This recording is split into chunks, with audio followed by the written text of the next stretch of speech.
Hey everyone, welcome to this video. In this video, I'm going to tell you 7 tips that can help you score really well in your AWA issue task. The first thing that you need to understand is that you have to know different ways in which you can be asked a question. It can be a statement, it can be a claim, a recommendation, or a policy that you have to give your opinion on. There are 6 different ways in which an issue question can be, and you're supposed to know the 6 different ways. That's the first tip. Second tip is that you have to understand the exam format and requirements. Now, the exam format is that you have to finish the issue task within 30 minutes, and the requirements are that you don't have to have a specific strategy or specific kind of content written in your answer.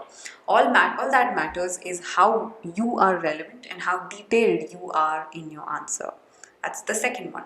The third thing that you need to know is you don't have to have general knowledge or content specific knowledge at all.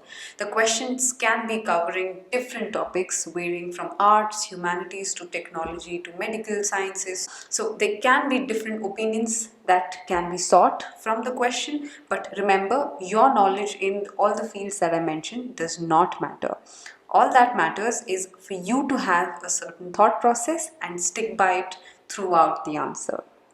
That brings us to my fourth tip, which is to follow a sequence of steps for getting to your answer. This is very important. Think about what the question is asking you and think about what you think when you what comes to your mind when you have that topic in mind, and also think about what your answers are going to be and what your explanations are going to be.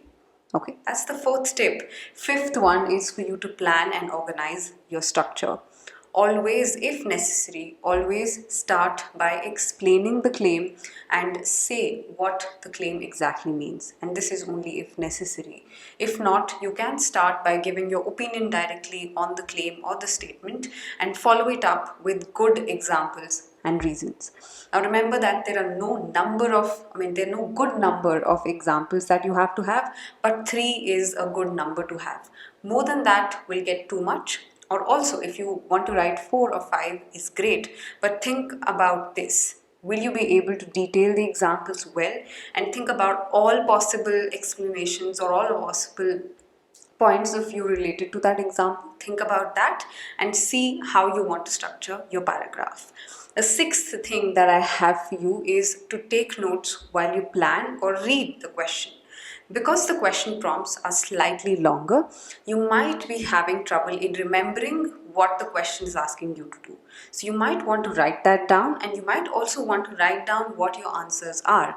And as I said in the earlier steps, you might want to also think about your experiences or maybe the people you associate with regarding the topic. So maybe just write that down. So this acts as a good cue when you have to think and detail your answers. You can also in fact write down bullet points or maybe the examples that you want to write as bullet points. It really helps for you to structure and put up a compelling argument to the answer. Last but not the least, always give time to review your answer really well because your grammar matters. Without that, you're not going to be reaching a 6. Okay. You also need to understand that your scoring happens or increases by steps of 0.5, 5.5 and 6 are great scores. But if you can reach a 5 in the practice that you're doing, it's great. You might be able to reach a 6 on your exam day. I hope this video helped you. Stay tuned and follow us and subscribe to us for more such videos.